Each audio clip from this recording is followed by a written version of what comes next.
bet when you were sat in your wherever you were, podcasting or webcasting to the world, I bet you really didn't really dream of this. Well, you probably dreamed of it, but you didn't think it would ever happen. Sure, no, you never do. You never do. And plus, it's too surreal to even comprehend. You're just sitting, for me, it was me and Marcus, my guitar player at the time, and Craig was on the cajon, like a drum. And the three of us would just play for an hour every night. And there was a guy called George from the company, Streaming Tank, that we worked with. And he came down every night and he would just, stream it out live. So you're just I was in this bulky little basement flat in Tooting in London, South London, so you never really conceptualise what you're doing. But because, like I said, it was something that, at the time, people were still getting their heads around MySpace, so this was like a real crazy idea. And because of that, it was talked about and discussed, and people wrote about it in papers, and, it got a lot of recognition, and then, of course, so did I through that. But, nowadays, I use Periscope, which is basically the modern day version that's free to anybody at any time. I use that all the time, every day, and I hook up with people all over the world, fans, that people just normal people that would have never known who I was, that can just come on and watch me singing in my bathroom, which is something I often do because it's good acoustics in the bathroom. So people from all over the world can come on, and it's brilliant. It just completely knocks down this wall between you and that person that you want to connect your music to. Well, I've only just discovered Facebook and Twitter. I'm an old man, so I do know about Periscope. One of the guys I know quite well in the music business, Les McEwen, he periscopes me all the time, and it comes up on my Facebook page. And he's a lovely guy, great character. So. But if you were starting out somebody you knew starting out in the music business now, what advice would you offer them?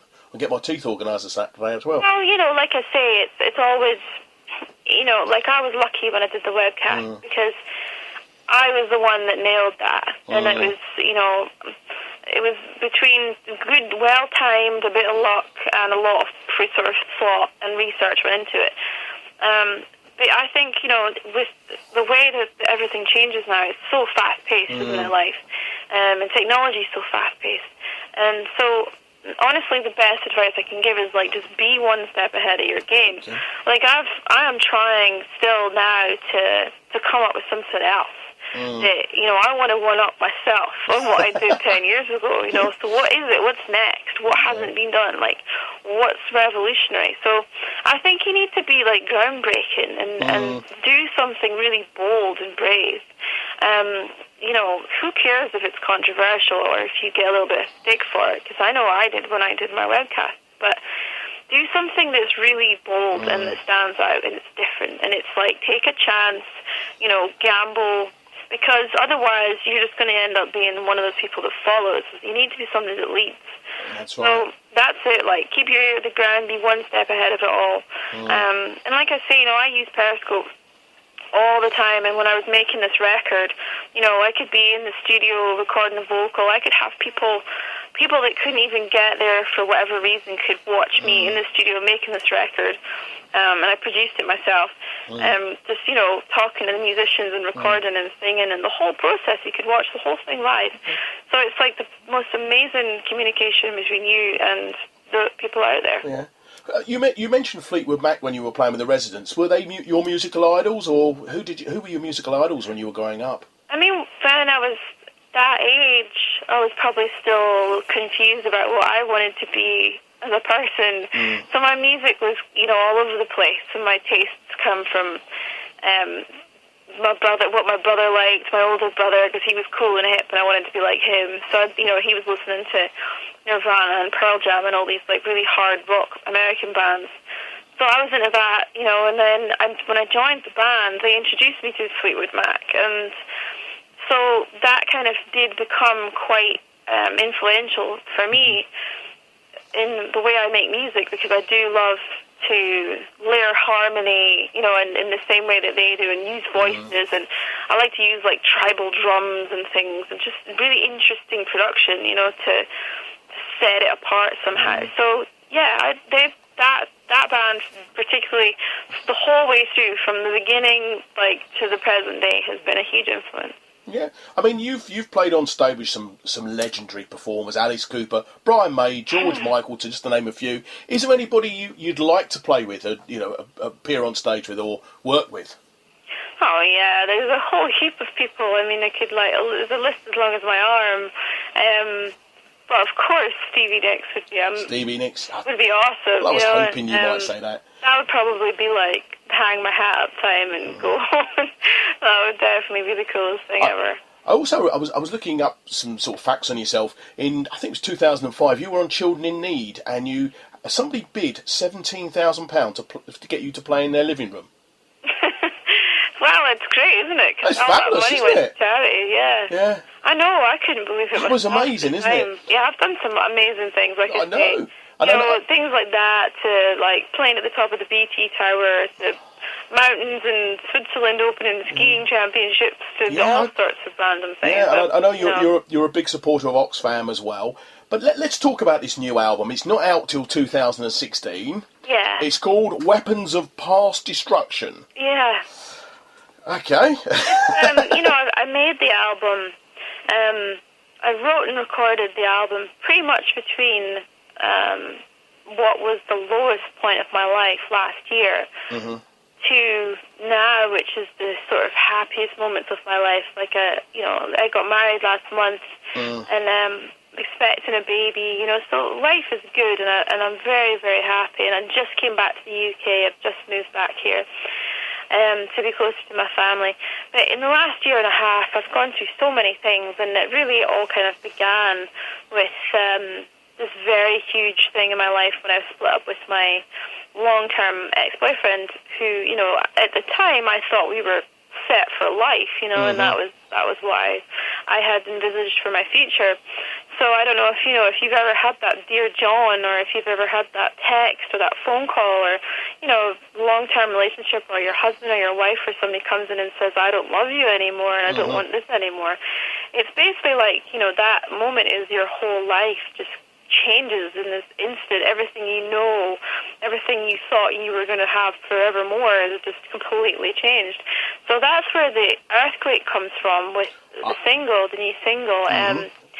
Just that feeling of how everything comes crashing down around you and you have to start rebuilding your life.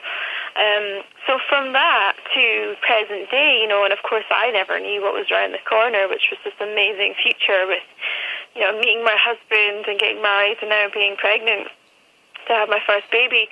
But the album has basically been made all the way through that whole process for the last year and a half. So I thought the album title for me was pretty apt, because every song is it's kind of like this. Each kind of tells a tale of the sort of stages of this kind of reinvention of getting past, from the destructive beginning to the now, this great end.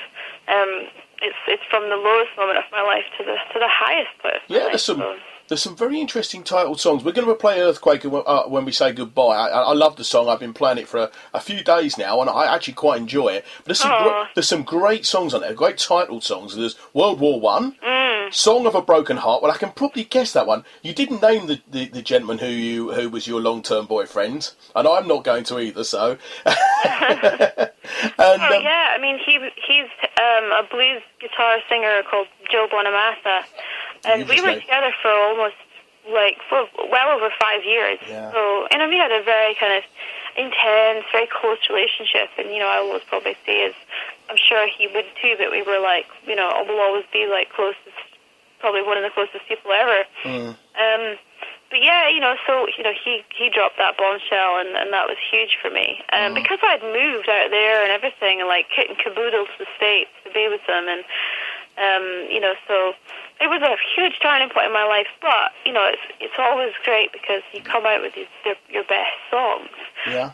So it's the kind of the catch-22 of songwriting. After that, you've got all this inspiration and all this emotion and all this hurt and heartache, and you write these brilliant songs. So, and plus, at the end of the day, everything turned out to be brilliant because I couldn't be happier now. Well, you've got a gentleman called Matt now, and apparently you've written, or you've finished some songs that were unfinished from years ago called Timeless and Saucer. There's it's Gaelic. It means freedom. Freedom, okay. So actually, it was really cool because I got to work with a guy called Davy Spillane, and I know this is quite obscure, so you might not know really what I'm talking about. But have you ever heard the pipes that you hear? That they're a lot nicer sounding than bagpipes, and I know that's kind of blaspheming my own. You said it. They'll all be writing to you, not me. So I'm happy. But there's the Irish version, which is called alien pipes, and you play them with your elbow. You pump the bag with your elbow. So anyway, there's a fantastic guy called Terry Sullivan, and I always like to get really interesting, kooky, quirky people on my albums. The last record I made, I had this lady called Buffy St. Marie do a duet with me, and it's just there's really amazing people in the music business that they may not be like high street names, but they're legends in their own right. So Davy Spillane is legitimately the best alien pipe player in the world. And he played on that song with me, and it's so beautiful, it's so haunting. I would be like, I would die if I got on stage with him and he played it with me. So yeah, if you get the album, or if you hear the album and you look out for that song and the pipes, it'll just like makes your heart melt. It's beautiful. Any idea when the album's going to be out? I know it's early 2016. I've had. Yeah, it's going to be spring. I mean, the thing is, I'm kind of juggling. I'm juggling the fact that the baby's born in end of February, beginning of March. Okay. So I started trying to, of course, knowing me, because nothing's ever conventional where I'm concerned, it'll probably all happen in the same week, probably in the same day. Wow.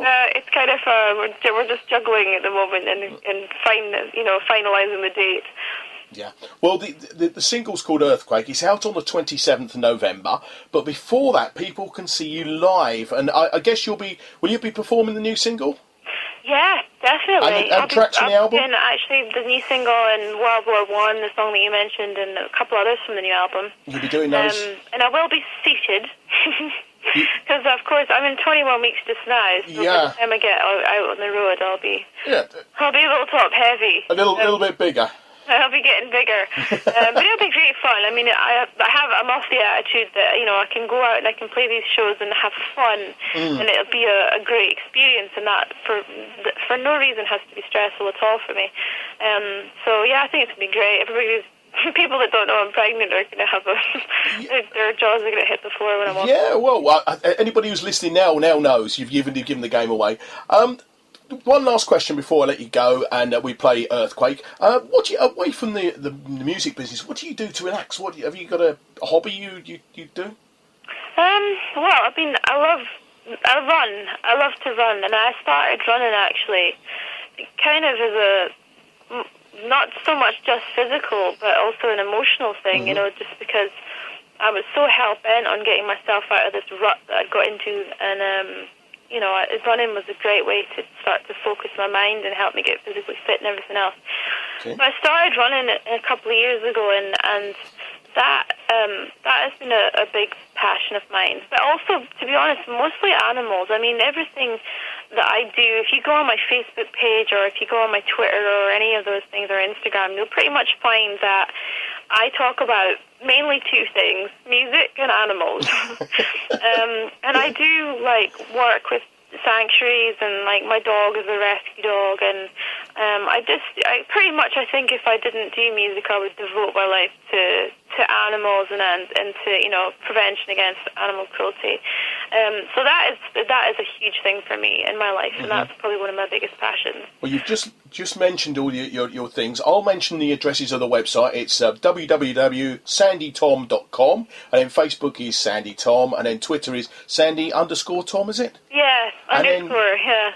And you've got a YouTube page I've got on here. It's Sandi Thom again. You just search for yourself. And YouTube, and then also Periscope. Periscope is the best. Yeah, I mean, live right there. Live right in your face. I'll have to look that up, actually. I must admit, it's something I have never done, and probably people won't be too pleased to see me live on camera. It's probably not a nice sight in the morning. Certainly not in the mornings, anyway. No, it's brilliant. Honestly, you have the most interesting and random conversations with people.